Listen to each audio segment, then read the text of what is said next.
I am so bored that I watch you every day out of the window. You must excuse me," she went on, looking at the newspaper, "and I often see your sister. She always has such a look of kindness and concentration." Dolzhikov came in. He was rubbing his neck with a towel. "Papa, Monsieur Poloznev," said his daughter. "Yes, yes," Blagovo was telling me. He turned briskly to me without giving me his hand. "But listen, what can I give you? What sort of posts have I got? You are a queer set of people." He went on aloud in a tone as though he were giving me a lecture. "A score of you keep coming to me every day. You imagine I am the head of a department. I am constructing a railway line, my friends. I have employment for heavy labor. I need mechanics, smiths, navvies, carpenters, well sinkers, and none of you can do anything but sit and write. You are all clerks." And he seemed to me to have the same air of happiness as his rugs and easy chairs. He was stout and healthy, ruddy-cheeked and broad-chested, in a print cotton shirt and full trousers like a toy china sledge driver. He had a curly, round beard, and not a single gray hair, a hooked nose and clear, dark, guileless eyes. "What can you do?" he went on. "There is nothing you can do. I am an engineer. I am a man of an assured position, but before they gave me a railway line I was for years in harness. I have been a practical mechanic. For 2 years I worked in Belgium as an oiler. You can judge for yourself, my dear fellow. What kind of work can I offer you?" "Of course that is so," I muttered in extreme confusion, unable to face his clear, guileless eyes. "Can you work the telegraph anyway?"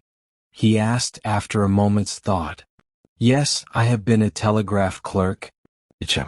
"Well, we will see then. Meanwhile go to Debechnia.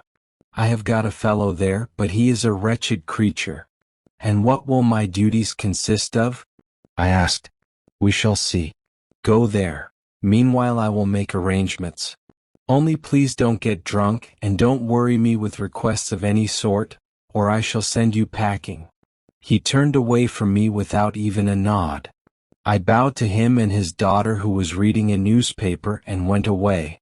My heart felt so heavy that when my sister began asking me how the engineer had received me, I could not utter a single word. I got up early in the morning at sunrise to go to Debechnia. There was not a soul in our great Dvoryansky street. Everyone was asleep, and my footsteps rang out with a solitary hollow sound. The poplars, covered with dew, filled the air with soft fragrance. I was sad and did not want to go away from the town. I was fond of my native town.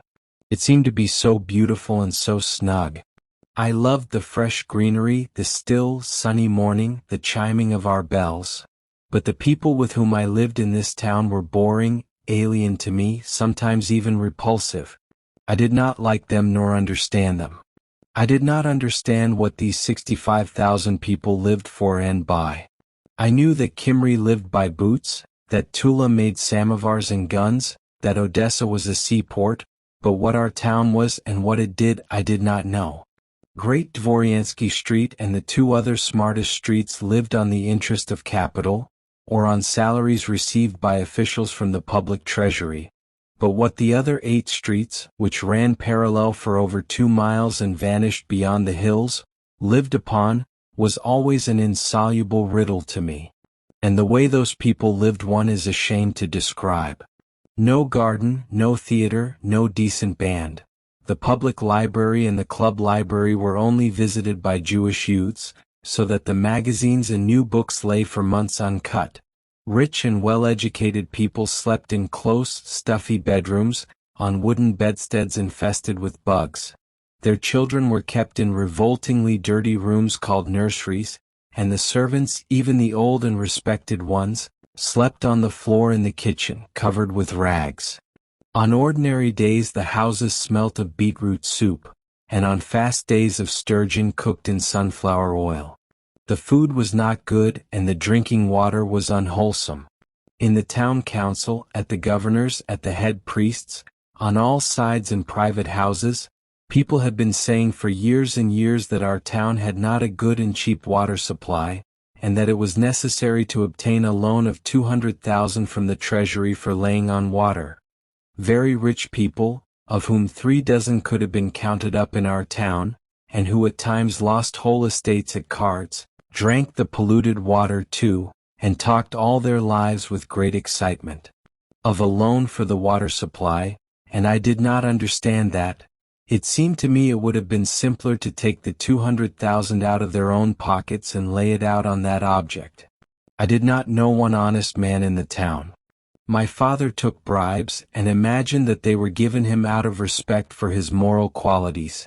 At the high school, in order to be moved up rapidly from class to class, the boys went to board with their teachers, who charged them exorbitant sums.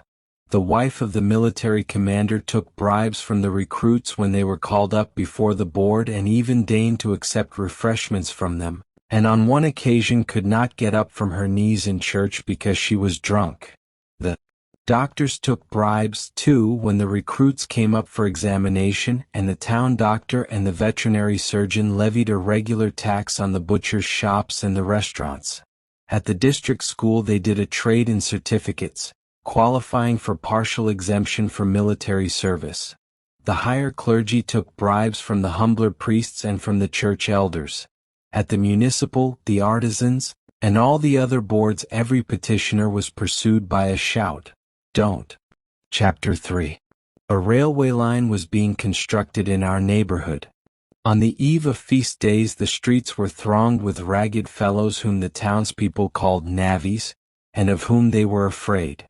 And more than once I had seen one of these tatterdemalions with a blood-stained countenance being led to the police station, while a samovar or some linen, wet from the wash, was carried behind by way of material evidence. The navvies usually congregated about the taverns and the marketplace. They drank, ate, and used bad language, and pursued with shrill whistles every woman of light behavior who passed by. To entertain this hungry rabble our shopkeepers made cats and dogs drunk with vodka, or tied an old forget-your-thanks, and the petitioner would turn back to give 6 pence or a shilling. And those who did not take bribes, such as the higher officials of the Department of Justice, were haughty, offered 2 fingers instead of shaking hands, were distinguished by the frigidity and narrowness of their judgments, spent a great deal of time over cards, drank to excess, married heiresses, and undoubtedly had a pernicious corrupting influence on those around them. It was only the girls who had still the fresh fragrance of moral purity. Most of them had higher impulses, pure and honest hearts. But they had no understanding of life and believed that bribes were given out of respect for moral qualities, and after they were married grew old quickly, let themselves go completely, and sank hopelessly in the mire of vulgar, petty bourgeois existence. Kerosene can to a dog's tail. A hue and cry was raised, and the dog dashed along the street, jingling the can, squealing with terror. It fancied some monster was close upon its heels. It would run far out of the town into the open country and there sink exhausted. There were in the town several dogs who went about trembling with their tails between their legs, and people said this diversion had been too much for them and had driven them mad. A station was being built 4 miles from the town. It was said that the engineers asked for a bribe of 50,000 rubles for bringing the line right up to the town, but the town council would only consent to give 40,000. They could not come to an agreement over the difference, and now the townspeople regretted it, as they had to make a road to the station and that, it was reckoned, would cost more. The sleepers and rails had been laid throughout the whole length of the line, and trains ran up and down it, bringing building materials and laborers, and further progress was only delayed on account of the bridges which Dalzikov was building, and some of the stations were not yet finished. Dubechnia, as our first station was called, was a little under 12 miles from the town. I walked. The cornfields, bathed in the morning sunshine, were bright green. It was a flat, cheerful country, and in the distance there were the distinct outlines of the station, of ancient barrows and faraway homesteads. How nice it was out there in the open, and how I longed to be filled with the sense of freedom, if only for that one morning, that I might not think of what was being done in the town, not think of my needs, not feel hungry. Nothing has so marred my existence as an acute feeling of hunger, which made images of buckwheat porridge, rissoles, and baked fish mingle strangely with my best thoughts. Here I was standing alone in the open country, gazing upward at a lark which hovered in the air at the same spot, trilling as though in hysterics, and meanwhile I was thinking, how nice it would be to eat a piece of bread and butter. Or I would sit down by the roadside to rest, and shut my eyes to listen to the delicious sounds of May, and what haunted me was the smell of hot potatoes. Though I was tall and strongly built, I had as a rule little to eat, and so the predominant sensation throughout the day was hunger, and perhaps that was why I knew so well how it is that such multitudes of people toil merely for their daily bread, and can talk of nothing but things to eat. At Debechnia they were plastering the inside of the station, and building a wooden upper story to the pumping shed. It was hot, there was a smell of lime, and the workmen sauntered listlessly between the heaps of shavings and mortar rubble. The pointsman lay asleep near his sentry box, and the sun was blazing full on his face. There was not a single tree. The telegraph wire hummed faintly and hawks were perching on it here and there. I, wandering too among the heaps of rubbish and not knowing what to do, recalled how the engineer, in answer to my question what my duties would consist in, had said, "We shall see when you are there." But what could one see in that wilderness? The plasterers spoke of the foreman, and of a certain Fyodot Vasilyev. I did not understand, and gradually I was overcome by depression. The physical depression in which one is conscious of one's arms and legs and huge body, and does not know what to do with them or where to put them. After I had been walking about for at least a couple of hours, I noticed that there were telegraph poles running off to the right from the station, and that they ended a mile or a mile and a half away at a white stone wall. The workman told me the office was there, and at last I reflected that that was where I ought to go. It was a very old manor house, deserted long ago. The wall round it, of porous white stone, was moldering and had fallen away in places, and the lodge, the blank wall of which looked out on the open country, had a rusty roof with patches of tin plate gleaming here and there on it.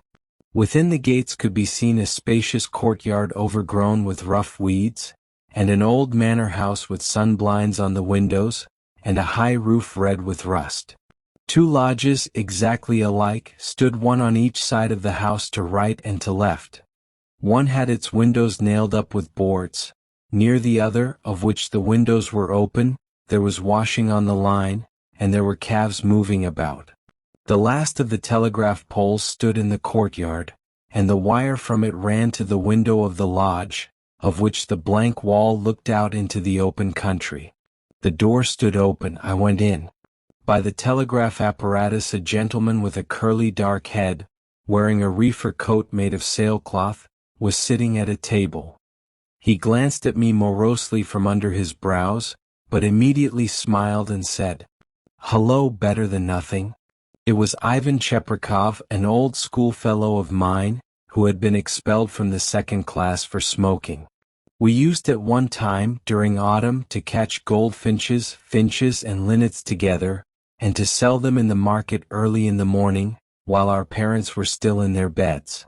We watched for flocks of migrating starlings and shot at them with small shot, then we picked up those that were wounded, and some of them died in our hands in terrible agonies. I remember to this day how they moaned in the cage at night. Those that recovered we sold, and swore with the utmost effrontery that they were all cocks. On one occasion at the market I had only one starling left, which I had offered to purchasers in vain, till at last I sold it for a farthing. "Anyway, it's better than nothing," I said to comfort myself as I put the farthing in my pocket, and from that day the street urchins and the schoolboys called after me, "Better than nothing," and to this day the street boys and the shopkeepers mock at me with the nickname, though no one remembers how it arose. Neighborhood. At the sale Cheprikov's mother had reserved for herself the right to live for the next 2 years in one of the lodges at the side, and had obtained a post for her son in the office. I should think he could buy, Cheprikov said of the engineer. See what he fleeces out of the contractors alone. He fleeces everyone. Then he took me to dinner, deciding fussily that I should live with him in the lodge, and have my meals from his mother. She is a bit stingy, he said, but she won't charge you much. It was very cramped in the little rooms in which his mother lived. They were all, even the passage and the entry, piled up with furniture which had been brought from the big house after the sale, and the furniture was all old-fashioned mahogany. Madame Cheprikov was not of robust constitution. He was narrow-chested, round-shouldered, and long-legged. He wore a silk cord for a tie, had no trace of a waistcoat, and his boots were worse than mine, with the heels trodden down on one side. He stared, hardly even blinking, with a strained expression, as though he were just going to catch something, and he was always in a fuss. You wait a minute, he would say fussily. You listen. Whatever was I talking about? We got into conversation. I learned that the estate on which I now was had until recently been the property of the Cheprikovs, and had only the autumn before passed into the possession of Dolzhikov, who considered it more profitable to put his money into land than to keep it in notes, and had already bought up 3 good-sized mortgaged estates in our. Workmen sauntered listlessly between the heaps of shavings and mortar rubble. The pointsman lay asleep near his sentry box, and the sun was blazing full on his face. There was not a single tree. The telegraph wire hummed faintly and hawks were perching on it here and there. I, wandering too among the heaps of rubbish and not knowing what to do, recalled how the engineer, in answer to my question what my duties would consist in, had said, "We shall see when you are there." But what could one see in that wilderness? The plasterers spoke of the foreman, and of a certain Fyodot Vasilyev. I did not understand, and gradually I was overcome by depression. The physical depression in which one is conscious of one's arms and legs and huge body, and does not know what to do with them or where to put them. After I had been walking about for at least a couple of hours, I noticed that there were telegraph poles running off to the right from the station, and that they ended a mile or a mile and a half away at a white stone wall. The workman told me the office was there, and at last I reflected that that was where I ought to go. It was a very old manor house, deserted long ago. The wall round it, of porous white stone, was moldering and had fallen away in places, and the lodge, the blank wall of which looked out on the open country, had a rusty roof with patches of tin plate gleaming here and there on it. Within the gates could be seen a spacious courtyard overgrown with rough weeds, and an old manor house with sunblinds on the windows, and a high roof red with rust. 2 lodges, exactly alike, stood one on each side of the house to right and to left. One had its windows nailed up with boards. Near the other, of which the windows were open, there was washing on the line, and there were calves moving about. The last of the telegraph poles stood in the courtyard, and the wire from it ran to the window of the lodge, of which the blank wall looked out into the open country. The door stood open. I went in. By the telegraph apparatus a gentleman with a curly dark head, wearing a reefer coat made of sailcloth, was sitting at a table. He glanced at me morosely from under his brows, but immediately smiled and said, "Hello, better than nothing." It was Ivan Cheprikov, an old schoolfellow of mine, who had been expelled from the 2nd class for smoking. We used at one time, during autumn, to catch goldfinches, finches and linnets together, and to sell them in the market early in the morning, while our parents were still in their beds. We watched for flocks of migrating starlings and shot at them with small shot, then we picked up those that were wounded, and some of them died in our hands in terrible agonies. I remember to this day how they moaned in the cage at night. Those that recovered we sold, and swore with the utmost effrontery that they were all cocks. On one occasion at the market I had only 1 starling left, which I had offered to purchasers in vain, till at last I sold it for a farthing. "Anyway, it's better than nothing," I said to comfort myself as I put the farthing in my pocket, and from that day the street urchins and the schoolboys called after me, better than nothing, and to this day the street boys and the shopkeepers mock at me with the nickname, though no one remembers how it arose. Cheprikov was not of robust constitution. He was narrow-chested, round-shouldered, and long-legged. He wore a silk cord for a tie, had no trace of a waistcoat, and his boots were worse than mine, with the heels trodden down on one side. He stared, hardly even blinking, with a strained expression, as though he were just going to catch something, and he was always in a fuss. "You wait a minute," he would say fussily. "You listen."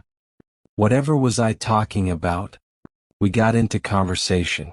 I learned that the estate on which I now was had until recently been the property of the Cheprikovs, and had only the autumn before passed into the possession of Dolzhikov, who considered it more profitable to put his money into land than to keep it in notes, and had already bought up 3 good-sized mortgaged estates in our neighborhood. At the sale, Cheprikov's mother had reserved for herself the right to live for the next 2 years in one of the lodges at the side, and had obtained a post for her son in the office. "I should think he could buy," Cheprikov said of the engineer. "See what he fleeces out of the contractors alone. He fleeces everyone." Then he took me to dinner, deciding fussily that I should live with him in the lodge, and have my meals from his mother. "She is a bit stingy," he said, "but she won't charge you much." It was very cramped in the little rooms in which his mother lived. They were all, even the passage and the entry, piled up with furniture which had been brought from the big house after the sale, and the furniture was all old-fashioned mahogany. Madame Cheprikov, a very stout middle-aged lady with slanting Chinese eyes, was sitting in a big armchair by the window, knitting a stocking. She received me ceremoniously.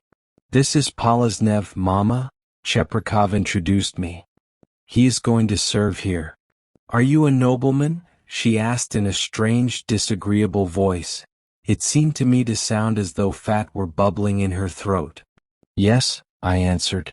"Sit down." The dinner was a poor one. Nothing was served but pies filled with bitter curd and milk soup. Elena Nikiforovna, who presided, kept blinking in a queer way, first with one eye and then with the other. She talked, she ate, but yet there was something deathly about her whole figure, and one almost fancied the faint smell of a corpse. There was only a glimmer of life in her, a glimmer of consciousness that she had been a lady who had once had her own serfs, that she was the widow of a general whom the servants had to address as Your Excellency. And when these feeble relics of life flickered up in her for an instant, she would say to her son, "Jean, you are not holding your knife properly." Or she would say to me, drawing a deep breath, with the mincing air of a hostess trying to entertain a visitor, "You know we have sold our estate.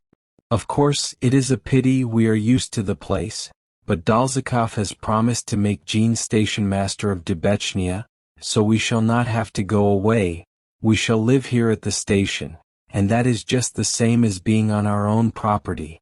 The engineer is so nice. Don't you think he is very handsome?" Until recently the Cheprikovs had lived in a wealthy style, but since the death of the general everything had been changed.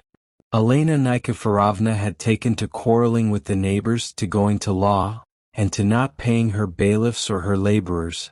She was in constant terror of being robbed, and in some 10 years Debechnia had become unrecognizable.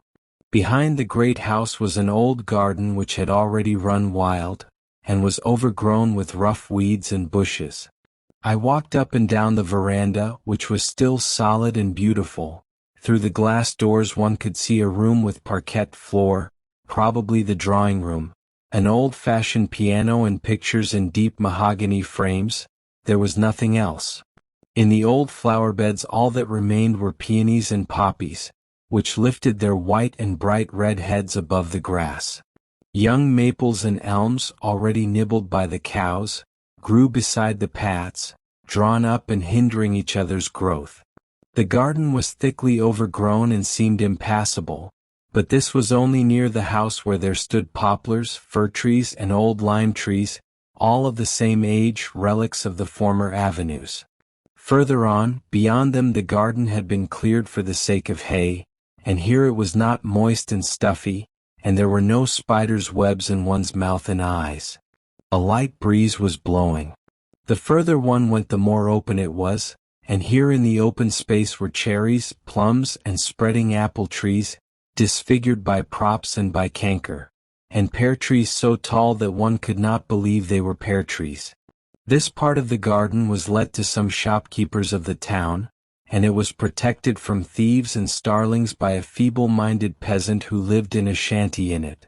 The garden, growing more and more open, till it became definitely a meadow, sloped down to the river, which was overgrown with green weeds and osiers. Near the mill dam was the mill pond, deep and full of fish. A little mill with a thatched roof was working away with a wrathful sound, and frogs croaked furiously. Circles passed from time to time over the smooth, mirror-like water, and the water lilies trembled, stirred by the lively fish. On the further side of the river was the little village Dubechnia. The still, blue mill pond was alluring with its promise of coolness and peace. And now all this, the mill pond and the mill and the snug-looking banks, belonged to the engineer. And so my new work began. I received and forwarded telegrams, wrote various reports, and made fair copies of the notes of requirements, the complaints, and the reports sent to the office by the illiterate foremen and workmen. But for the greater part of the day I did nothing but walk about the room waiting for telegrams, or made a boy sit in the lodge while I went for a walk in the garden, until the boy ran to tell me that there was a tapping at the operating machine. I had dinner at Madame Cheprakov's. Meat we had very rarely. Our dishes were all made of milk, and Wednesdays and Fridays were fast days, and on those days we had pink plates which were called Lenten plates. Madame Cheprakov was continually blinking. It was her invariable habit, and I always felt ill at ease in her presence. As there was not enough work in the lodge for one, Cheprakov did nothing, but simply dozed, or went with his gun to shoot ducks on the mill pond. In the evenings he drank too much in the village or the station, and before going to bed stared in the looking-glass and said, "Hello, Ivan Cheprakov." When he was drunk he was very pale, and kept rubbing his hands and laughing with a sound like a neigh. By way of bravado he used to strip and run about the country naked. He used to eat flies and say they were rather sour. Chapter 4. One day after dinner, he ran breathless into the lodge and said, "Go along, your sister has come." I went out, and there I found a hired brake from the town standing before the entrance of the great house. My sister had come in it with Aniuta Blagovo and a gentleman in a military tunic. Going up closer I recognized the latter. It was the brother of Aniuta Blagovo, the army doctor. "We have come to you for a picnic," he said. "Is that all right?" My sister and Aniuta wanted to ask how I was getting on here, but both were silent and simply gazed at me. I was silent too. They saw that I did not like the place, and tears came into my sister's eyes, while Aniuta Blagovo turned crimson. We went into the garden. The doctor walked ahead of us all and said enthusiastically, "What air! Holy Mother, what air!" In appearance he was still a student. And he walked and talked like a student, and the expression of his gray eyes was as keen, honest, and frank as a nice student's. Beside his tall and handsome sister he looked frail and thin, and his beard was thin too, and his voice too was a thin but rather agreeable tenor. He was serving in a regiment somewhere, and had come home to his people for a holiday, and said he was going in the autumn to Petersburg for his examination as a doctor of medicine. He was already a family man with a wife and 3 children. He had married very young in his 2nd year at the university, and now people in the town said he was unhappy in his family life and was not living with his wife. "What time is it?" my sister asked uneasily. "We must get back in good time. Papa let me come to see my brother on condition I was back at 6. "Oh, bother your papa," sighed the doctor. I set the samovar. We put down a carpet before the veranda of the great house and had our tea there, and the doctor knelt down, drank out of his saucer, and declared that he now knew what bliss was. Then Cheprikov came with the key and opened the glass door, and we all went into the house. There it was half dark and mysterious and smelt of mushrooms, and our footsteps had a hollow sound as though there were cellars under the floor. The doctor stopped and touched the keys of the piano, and it responded faintly with a husky, quivering but melodious chord. He tried his voice and sang a song, frowning and tapping impatiently with his foot when some note was mute. My sister did not talk about going home, but walked about the rooms and kept saying, "How happy I am! How happy I am!" There was a note of astonishment in her voice, as though it seemed to her incredible that she, too, could feel light-hearted. It was the first time in my life I had seen her so happy. She actually looked prettier. In profile she did not look nice. Her nose and mouth seemed to stick out and had an expression as though she were pouting, but she had beautiful dark eyes, a pale, very delicate complexion, and a touching expression of goodness and melancholy, and when she talked she seemed charming and even beautiful. We both, she and I, took after our mother, were broad-shouldered, strongly built, and capable of endurance, but her pallor was a sign of ill health. She often had a cough, and I sometimes caught in her face that look one sees in people who are seriously ill, but for some reason conceal the fact. There was something naive and childish in her gaiety now, as though the joy that had been suppressed and smothered in our childhood by harsh education had now suddenly awakened in her soul and found a free outlet. But when evening came on and the horses were brought round, my sister sank into silence and looked thin and shrunken, and she got into the brake as though she were going to the scaffold. When they had all gone and the sound had died away, I remembered that Aniuta Blagovo had not said a word to me all day. She is a wonderful girl, I thought. Wonderful girl. St. Peter's fast came and we had nothing but Lenten dishes every day. I was weighed down by physical depression due to idleness and my unsettled position, and dissatisfied with myself. Listless and hungry, I lounged about the garden and only waited for a suitable mood to go away. Towards evening one day, when Radish was sitting in the lodge, Dalzikov, very sunburnt and grey with dust, walked in unexpectedly. He had been spending 3 days on his land, and had come now to Debechnia by the steamer, and walked to us from the station. While waiting for the carriage, which was to come for him from the town, he walked round the grounds with his bailiff, giving orders in a loud voice, then sat for a whole hour in our lodge writing letters. While he was there telegrams came for him and he himself tapped off the answers. We three stood in silence at attention. "What a muddle," he said, glancing contemptuously at a record book. "In a fortnight I am transferring the office to the station, and I don't know what I am to do with you, my friends." "I do my best, Your Honor," said Cheprikov. "To be sure, I see how you do your best. The only thing you can do is to take your salary," the engineer went on, looking at me. "You keep relying on patronage to fare le carrière as quickly and as easily as possible. Well, I don't care for patronage. No one took any trouble on my behalf. Before they gave me a railway contract I went about as a mechanic and worked in Belgium as an oiler. And you, Panteley, what are you doing here?" he asked, turning to Radish. "Drinking with them?" He, for some reason, always called humble people Panteley, and such as me and Cheprikov he despised, and called them drunkards, beasts, and rabble to their faces. Altogether he was cruel to humble subordinates, and used to fine them and turn them off coldly without explanations. At last the horses came for him. As he said goodbye he promised to turn us all off in a fortnight.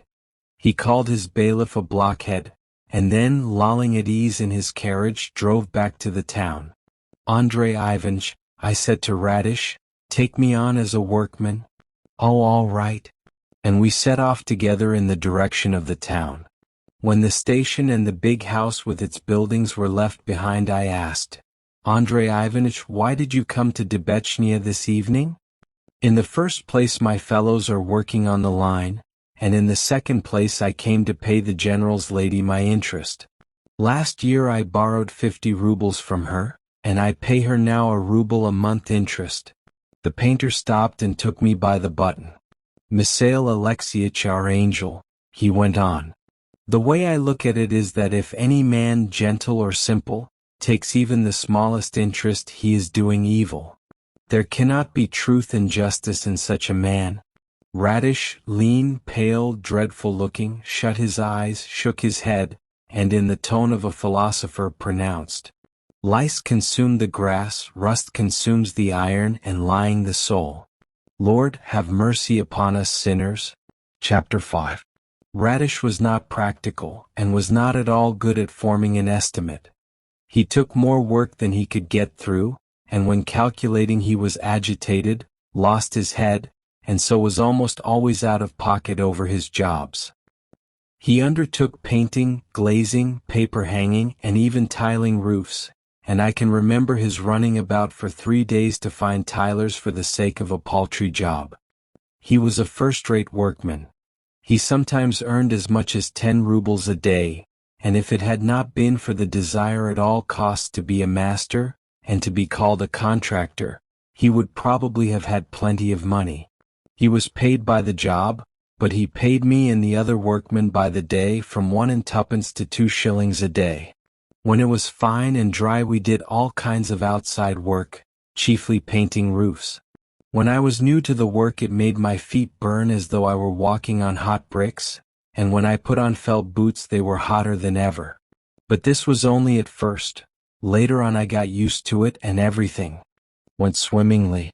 I was living now among people to whom labor was obligatory, inevitable, and who worked like cart horses, often with no idea of the moral significance of labor, and indeed never using the word labor in conversation at all. Beside them I, too, felt like a cart horse, growing more and more imbued with the feeling of the obligatory and inevitable character of what I was doing, and this made my life easier, setting me free from all doubt and uncertainty. At first everything interested me, everything was new as though I had been born again. I could sleep on the ground and go about barefoot, and that was extremely pleasant. I could stand in a crowd of the common people and be no constraint to anyone, and when a cab horse fell down in the street I ran to help it up without being afraid of soiling my clothes. And the best of it all was, I was living on my own account and no burden to anyone. Painting roofs, especially with our own oil and colors, was regarded as a particularly profitable job, and so this rough, dull work was not disdained, even by such good workmen as Radish. In short breeches and wasted, purple-looking legs, he used to go about the roofs looking like a stork, and I used to hear him as he plied his brush, breathing heavily and saying, "Woe, woe to us sinners!" He walked about the roofs as freely as though he were upon the ground. In spite of his being ill and pale as a corpse, his agility was extraordinary. He used to paint the domes and cupolas of the churches without scaffolding like a young man, with only the help of a ladder and a rope, and it was rather horrible when standing on a height far from the earth. He would draw himself up erect, and for some unknown reason pronounce, "Lice consume grass, rust consumes iron, and lying the soul," or, thinking about something, would answer his thoughts aloud. "Anything may happen. Anything may happen." When I went home from my work, all the people who were sitting on benches by the gates, all the shopmen and boys and their employers, made sneering and spiteful remarks after me, and this upset me at first and seemed to be simply monstrous. Better than nothing, I heard on all sides, "House painter," "Yellow ochre," and none behaved so ungraciously to me as those who had only lately been humble people themselves, and had earned their bread by hard manual labor. In the streets full of shops I was once passing an ironmonger's when water was thrown over me as though by accident, and on one occasion someone darted out with a stick at me, while a fishmonger, a gray-headed old man, barred my way and said, looking at me angrily, "I am not sorry for you, you fool. It's your father I am sorry for." and my acquaintances were for some reason overcome with embarrassment when they met me. Some of them looked upon me as a queer fish and a comic fool, others were sorry for me, others did not know what attitude to take up to me, and it was difficult to make them out. One day I met Aniuta Blagovo in a side street near Great Dvoryansky Street. I was going to work and was carrying 2 long brushes and a pail of paint. Recognizing me, Aniuta flushed crimson. "Please do not bow to me in the street," she said nervously, harshly, and in a shaking voice, without offering me her hand, and tears suddenly gleamed in her eyes. "If to your mind all this is necessary, so be it, but I beg you not to meet me." I no longer lived in Great Dvoryansky Street, but in the suburb with my old nurse Karpovna, a good-natured but gloomy old woman, who always foreboded some harm, was afraid of all dreams, and even in the bees and wasps that flew into her room saw omens of evil, and the fact that I had become a workman, to her thinking, boded nothing good. "Your life is ruined," she would say, mournfully shaking her head. "Ruined?" Her adopted son Prokofy, a huge, uncouth, red-headed fellow of 30, with bristling mustaches, a butcher by trade, lived in the little house with her.